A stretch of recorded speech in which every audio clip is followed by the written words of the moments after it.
I'm Leigh Brown. This is Crazy Shit in Real Estate. Today, we're going to go way up north into America's top hat, Canada. We're going to Saskatoon to talk to Chris Molenaar. A little reminder to y'all that a little hard work can actually uncover, if not full success, a place to live. So enjoy this conversation, and I'll see you on the other side. Hello. Hey, Chris, how are you? I'm fantastic. Thank you. How are you? Fantastic. Thank you for coming on the show with me today. Yeah, you bet. Thanks for having me on. All right. So tell us a little bit about where you're located, what you do in and around real estate. Tell us a little bit about Chris. Yeah, I'm in Saskatoon, Saskatchewan in Canada, where I always say most people don't know where that is. Well, that's it. And I say it's north of North Dakota. And people are like, is there such a place? But that's where I am located, the middle of nowhere, Canada, or jokingly just outside of the middle of nowhere in Canada. But yeah, so I've been here now I've been in the business 10 years. I just figured that out. Oh, okay. Yeah, thank you. And I was supposed to be a trillionaire by now. I mean, if you work for the U.S. government or had a bank account in Silicon Valley, you could be a trillionaire with no big deal. That's it. It's funny because you ask realtors, how long do you want to be in the business? And they always say 5 to 10 years. It doesn't matter if you're day one in the business or you've been in it for 40 years. It's like, oh, I got another good 5 to 10 years left, but because it's always just like, what else am I going to do? But also I'll be rich by then, but the truth of it is a lot of fun. And I think you have to enjoy what you do. And that's what I've noticed about listening to your podcast is that one of the few real estate podcasts that's actually interesting and fun to listen to, because I find real estate for a lot of people is just like the 1980s slideshow real estate listing channel. Do you remember? You like accidentally stumble upon that channel and you'd fall asleep while watching it. Yeah, because it's always the same. And it's slow motion. It's like, okay, realtors, when you click through the photos, it's like 100,000 miles a minute. You're just like, okay, saw the listing, Yeah, my story is pretty, I would say, I don't know. I started from scratch. I moved 2 provinces over. I grew up in British Columbia in the mountains. And it's not pretty over there, but it's really expensive. Well, I just say, if you're not a lumberjack or a coal miner, what are you supposed to do, in a small town in the mountains? But, I miss it. It's beautiful. But Saskatoon's home now. And yeah, I moved out here as a 19-year-old kid, young man, and started my life from scratch. I literally had the clothes on my back and a $1,500 car, which I soon had gotten in an accident. I no longer had that. And I tell people that I was knocking on doors looking for a place to live and knocking on doors looking for a place to work, and not knowing at the time that was the beginning of my sales training career, so to speak, which is true. It's like, got to learn how to sell yourself. And so I did find a long lost cousin who took me in for 6 months and helped me get up on my feet. Are you serious? And no jokes. Door knocking, you ran into an old cousin? Well, it was more cold calling the newspaper, because back then that was still a thing. Well, it wasn't physically door knocking, but I was cold calling newspaper, looking for a place to work, looking for a place to live. And yeah, so my long lost cousin took me in, which is why I tell people, always work your sphere of influence before you go cold calling and door knocking, and you're going to have better results. But so yeah, I ended up getting into the trades. I grew up in a trades family, and I was the only non-mechanically inclined of the bunch, but I was the first to get my ticket and the first and only to get out of the trades. I was not my ambition or passion, but yeah, I learned the hard way. It's like, man, I don't know how to use tools that, as green as grass when I started. And then likewise, when I got into real estate, I had some injuries, which was, I think, God telling me that I need to get out of the trades. And I busted my Achilles tendon. I had 8 months recovery time. And then after that, I busted my other one. And so, okay, this is a sign, get out of the trades and get in. And so but during that time, I started reading some personal development stuff. I met a girl. She called my bluff when I told her I could be or do whatever I want in life. And so she took me to the bookstore and said, we're not leaving until you buy a business book. And so that was the beginning of my self-directed education. I have my trades ticket, so I do have post-secondary education, but really outside of the school of hard knocks, my self-directed education is definitely, I would say, really what helped me build my career. What book did you pull off the shelf? If she said, go pick out a sales book. Yeah. What's funny is this is 2008, 2009. And so I found a book, I think it was Robert Kiyosaki, The Real Book of Real Estate. And then I bought it because there was a foreword by Donald Trump, and I knew who Donald Trump was. Right. But back then, this is not the Donald Trump that we know today, of course. This is This is Mr. I think he just started The Apprentice. It wasn't like Yeah, that was when You're Fired was the brand That's right. phrase because people were getting on The Apprentice because they were unemployed. That's right. It was just the hair. That was the big thing, right? That was it. Yeah.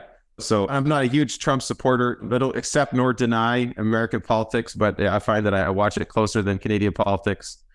Anyways, I bought the book, and I've been reading sort of, I want to say a book a week, but now it's kind of transitioned. I listen to a lot more podcasts, while I'm working out and stuff. And then I invest in coaching and training and seminars. So it's kind of a different evolution. But I was like, when I started real estate green as grass, I did not own any professional attire, right? I had like a ripped pair of coveralls, and that was the extent of my wardrobe outside of every other colored solid t-shirt from Walmart. It was no jokes. I was like Bachelor Joe renting a room, from a gal. And then, so anyways, I spent, I would say the first year, I paid the money to get involved in the Dale Carnegie public speaking training course. Oh, nice. And that changed the game for me because I was so shy and nervous and introverted. And I didn't really have the communication skills when I started to be successful real estate agent. And, you always hear, oh, real estate's saturated and all this stuff. And so it's just like, I will do whatever it takes to succeed. And and I invested in sales training and all different kinds of things. And I didn't sell a house for 6 months when I started. But then I sold one house the next month, and then I sold 0 again the next month. And by that time, I was in the bottom of my line of credit. But then I sold 5 houses the next month, and the rest is history. I became a top producer from that point forward. And everybody at the office was surprised, like, who is this guy come out of nowhere? I didn't think he was going to make it and all this stuff. And then my wife and I, we went overseas and we went traveling in Europe, and we did that every year since then until we had kids and COVID, all that stuff. And it's been quite the journey. Now today we've got a team of agents all across Canada and into the US a little bit as well. So it's been a lot of fun and definitely some trials and tribulations. And like I said, school hard knocks, but I think that's the best thing. The problem I have now is how do we make sure that our kids learn the same hard lessons that we did so that they become practical? It's like, but you don't want them to suffer. So what do you do? What do you do? Well, first of all, let's just point out that you invested in yourself when you had nothing to invest. I think that's one of the biggest mistakes I see professionals make is they say, I can't afford to do self-development. I can't afford to take this class. I can't afford to. And so then they're further and further behind the 8 ball. But there's also this reality that I'm going to guess you spent almost all you had on that Dale Carnegie course because it ain't cheap. And so when you put that kind of money in, you're like, well, I put the money in, I'm going to go all in, which explains how a market that appears to be saturated actually isn't, because it's not saturated with the I'm going to make it people. That's a unique and special attitude. So fast forwarding to your kids, I wish I knew the answer to that because my kids are teenagers and my husband and I have this conversation all the time. We've given them too much, and my kids aren't even as spoiled as some of their peers, but they don't have to go scratch and force their way into a scenario because my reputation in this market has opened a lot of doors for them. Then I just have to pray they don't screw up my reputation. And we've never gone without because we work, we save, and we've got a good environment. So it just has to be a really cognizant thought about where you do draw a line. So, for example, we got chickens as a family, and I would guess chickens would be very welcomed in Saskatoon. And we did it as a family so that there would be a physical chore associated that's not just cleaning the house, doing the dishes or the laundry is a basic, but when the kids have to go outside and mess with chicken shit and manage a rooster when he goes on the attack, that helps them see the reality of where food comes from. So at least it's a reality. But I think you're talking about something that all parents in today's society struggle with because you want to give them everything. It's fun. And you want to be the one who makes their pathway smoother than the one you had. But dang, I wouldn't trade my pathway for anything. And I always wonder if I've taken something away from them.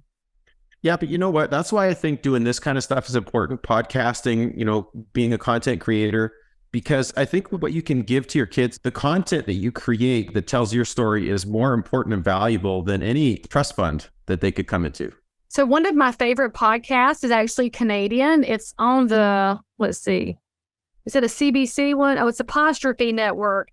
It's called We Regret to Inform You, the Rejection podcast. Did you ever listen to it? I haven't, but I like the title already. It's amazing. It's just what you just said. And the guy who does the podcast and his daughter is the producer, Terry O'Reilly. You know Terry because he's been on Canadian public radio for decades.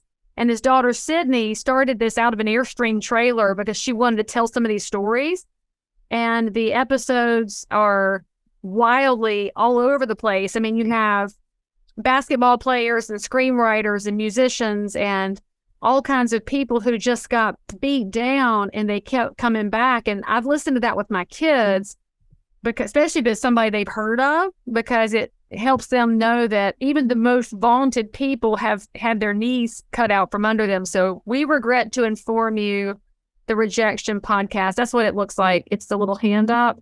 Yeah, I'll check that out. I met Terry O'Reilly at a real estate event in Ontario, I don't know, 7 or 8 years ago. And he was my favorite speaker of the day. And I came on the stage after him. I'm like, I don't want to go after Terry O'Reilly. That dude's amazing.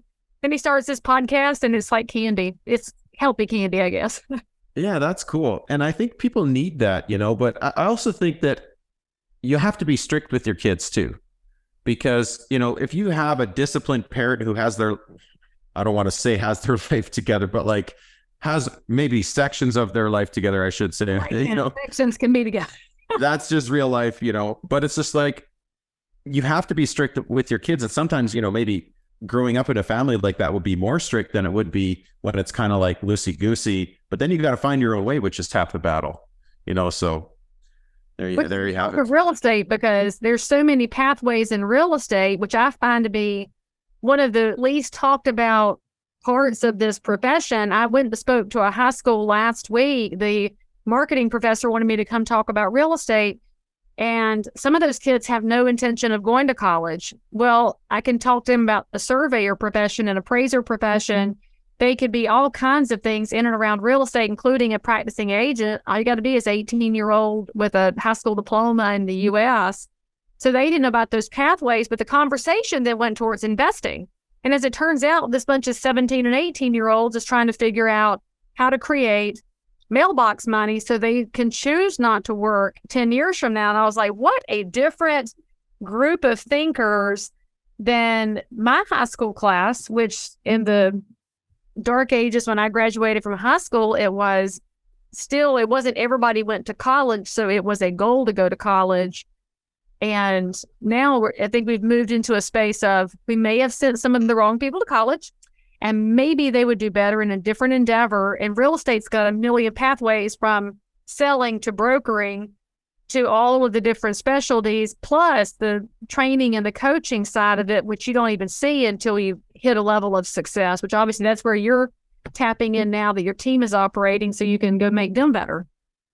It is. And I mean, that's a can of worms, that whole conversation about, university versus like just life experience and all the things that they don't teach you in school, like, sales training. I don't care what job you have. If you're working corporate, you need leadership skills, you need sales skills. You got to sell your ideas. You got to sell it yourself, like anything.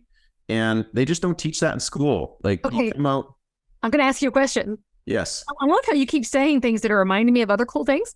Okay. So on Twitter, which I love, Twitter is my favorite dumpster fire to hang out in. There's a leadership guy that I follow, and he asked a question. And so you have to give me your answer to this. You ready? Okay. Okay. And Chris was not prepped for this, guys, obviously, since I got my reading glasses out. All right. You have a kid graduating from high school. Which experience do you want for their last summer before life hits? Okay. Ooh. Number 1, knock 1,000 doors selling anything. Number 2, make 10,000 phone calls selling anything. Number let's 3. See. Oh, so we got 4 options. Okay. Number 3, following a skilled residential plumber. Number 4, running their own lawn mowing company. Ooh. Right? You know what? I will say, if you are remotely awake, then you know that we are heading into some really tricky economic times. We have home buyers that have put the kibosh on buying because they have interest rate shock. We have sellers who have found out suddenly their houses aren't dipped in 14 karat gold. And as a realtor, you are still trying to keep up with the business you have and trying to answer questions in the meantime, while also managing sky high fuel cost at the pump. Never fear, because my new video course is coming out right now, and it's called How to Dominate During a Recession. Look, I've been a realtor for 22 years. I came through the last recession by the skin of my teeth. Actually, not even the skin of my teeth. My business went up every year during the Great Recession, and it's all because of education and getting in front of the curve so that I could serve as many neighbors as possible and help them weather this storm as well. So this course is 4 modules. There might even be some bonus content for you. And I have priced it so that everybody can get a hold of it and go out there and do great things for the American dream and for home ownership. The price is $199. Click on this link. If you take action, you can be the one who brings great information and great solutions, and also paired with realism and optimism into the marketplace that you serve. I am delighted to bring this out as quickly as possible because, friends, there's no time like the present to make sure our neighbors are stronger and we protect the American dream. The lawn mowing, I was going to say knocking on doors, but I'm going to say the lawn mowing company. And the reason why is because there's a wider plethora of skills you're going to learn in the lawn mowing company. And that's one of the most lucrative types of companies that a young kid could get into. And that might require you to knock on 1,000 doors anyways. I mean, I always say in person is better than on the phone. Although here in Canada, sometimes it gets really cold. It's not as fun to do. Although I did that, which by the way, I always talk about that, like the different forms of lead generation, right? Like when I started, I didn't know anybody here because I wasn't from here. And so my sphere of influence was only the people I met at Dale Carnegie and then the people I used to work with in sheet metal, but they're like, forget it, Chris, you're not going to make it. Don't worry about it. Come fix my furnace, you know? And so, yeah, I mean, I figured out the numbers on this. I knocked on 4,000 doors, talked to 1,000 people to make 10 grand. In what time frame? Oh, gee. Well, it would have been 6 months, a year? Nah, I mean, if you do the math, like if I was to talk to 50 people a day, but that would only if I didn't have appointments, you know, I could talk to 40, 50 people a day. So if you go, 1,000 divided by 50, that's how many days, but I'd feather it into whatever else I had going on once I'd called all the people that I already knew of or knew. And then, but if I was to call for sale by owners, I wasn't good at it in the beginning. It took me a long time to get good. Once I got good at it, I talked to 65 for sale by owners, to get a listing sold to make $6,000 to, $8,000. Yeah. So, but there's only so many of them. And then within your sphere of influence, it was like 38 people maybe to do deal. So but same thing. So that's the power of building your network and reason why it's so much more important. But when you don't know, you got to start, like Buffini. Well, that's great. Work by referral. If you don't know anybody, you have to talk to people you don't know and get to know them, and it wasn't until later in my career, I started networking in-person events and stuff. And that was a huge comfort zone thing for me, but I wish I would have done more of that in the beginning because the people I met through Dale Carnegie, they see you overcome your fear and be vulnerable and speak in front of a group. And then, you get confident by the end and they're like, good for this guy. They started to dress better, towards it, from the beginning to the end of the 12-week course. But yeah, the truth of it is it's people, the same thing with going on video. You suck in the beginning and later on you still suck, but you're better. Just kidding, but seriously. But people follow your journey and they respect you for it. And half the people that watch, more than half, they're just like, man, good on him for the courage. I wish I had the courage to do that, or just the consistency to want to keep going or whatever it may be. So, well, what they say, if you don't look back and cringe, you haven't grown. And so you should look back and cringe. But to your point with your Dale Carnegie events and networking, that was the trust factor there. And I think that's often overlooked in this space where we're talking about work by referral. You absolutely want to work by referral, but you don't get there until you build some trust. And you can build trust with strangers when you show your own vulnerabilities, whether it's in front of a room full learning how to speak or it's on video.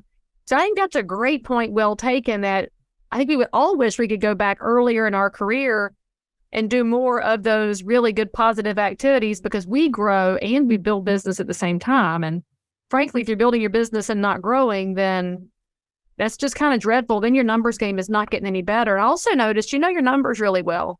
When did you start tracking how many appointments it would take you to get a for sale by owner to convert or somebody in your sphere to convert? Did you start that early or was that a lesson hard learned?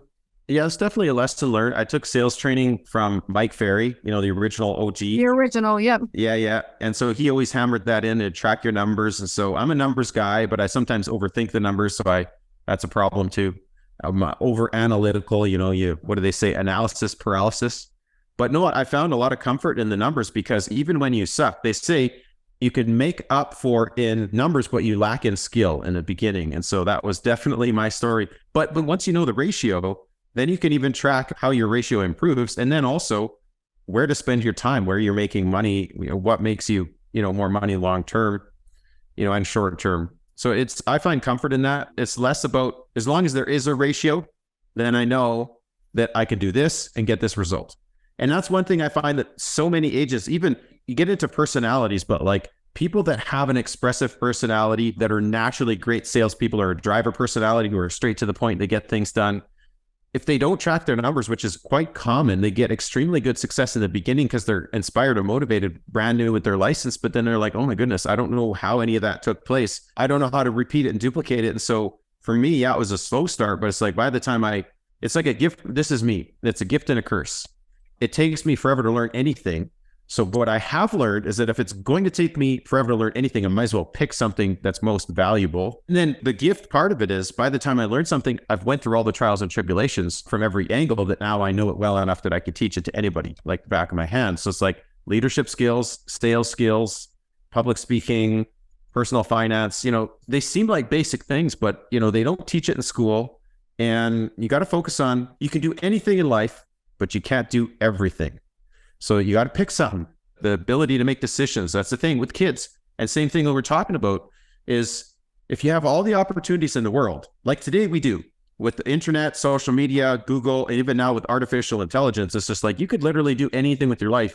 So the ability to make a decision, is that much more valuable now too. It's overlooked. Well, I mean, you say you can do anything, but you had 2 busted Achilles, so you probably can't run a marathon. I might not get gold medal. I'm sure that I could, but the question becomes, but back to decision. Well, is that the best decision, to try to run a marathon, I feel like your wife is going to agree with me on that. And she's going to say, let's find a different activity for you because I don't need you laid up for weeks.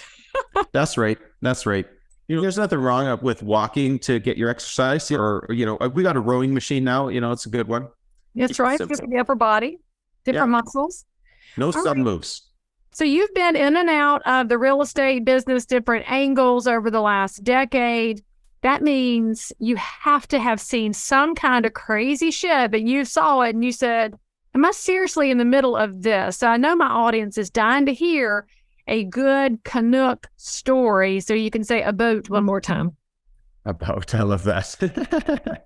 I actually thought about this because I was listening to your podcast and people come up with these great stories. And I had to really think, what is one of the best ones that I've been through? And so it was a big 4,000 square foot house in Saskatoon. We have those, believe it or not. There's not too many high-end properties, but this one at one point I thought they were all like ice fishing huts. And so this is a lot bigger than what my mind saw. Yeah, it wasn't an igloo, or nothing. Just kidding. But no, so it was this big, the 100-year-old house. And what had happened is it had burned. And so it had burnt and it burnt the roof. Part of the roof had a hole in it. And I believe probably the insurance company stripped it all down, like took all the drywall off all the walls and the insulation was taken all out of it. I guess that's what they do. And there was a tarp over the roof. And so I was showing it to an investor and it was like walking into Skeletor because it's just literally framed in an old shell, 100 years old. But it was like enter at your own risk. And we got to it was 2 stories with an attic, those old houses. And we climbed all the way up, but the attic was a legitimate full-size living space, but it was like walking the plank. And a house has been burned. Y'all went up the stairs. Well, yeah, like the bones seemed to be okay, but it had a hole in the roof. But I remember when you get to the top which was the attic, it was like walk the plank. I was like, we really shouldn't be in here. This is not safe. But you could see from the attic off from this plank, you could see all the way down into the basement. And that was one where, I just thought to myself, we should just like maybe poke our head in and then walk out. Yeah.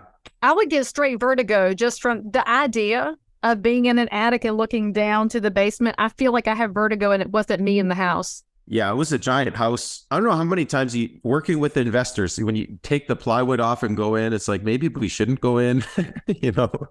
You're like, sign this waiver real quick and make sure you know you might fall through the floor. So did that original homeowner take the insurance money and run and not put it back into the house? I'm thinking that's probably what happened, but it was in a premium location and it was a big house with decent bones. But we started looking at like, by the time you get into the renovation costs, should we just rebuild? Like, it was a real dilemma. And I don't know who bought it and what they did with it, but it'd be interesting to go check it out. It is interesting when you look at a house that's that age and part of you emotionally wants to bring it back because 100-year-old house, obviously craftsman era, it's just a different kind of quality and different kind of house. But then the financial aspect has to play in. And that's what's hard for regular home buyers to get past is the non-emotional part. The investors only look at the numbers.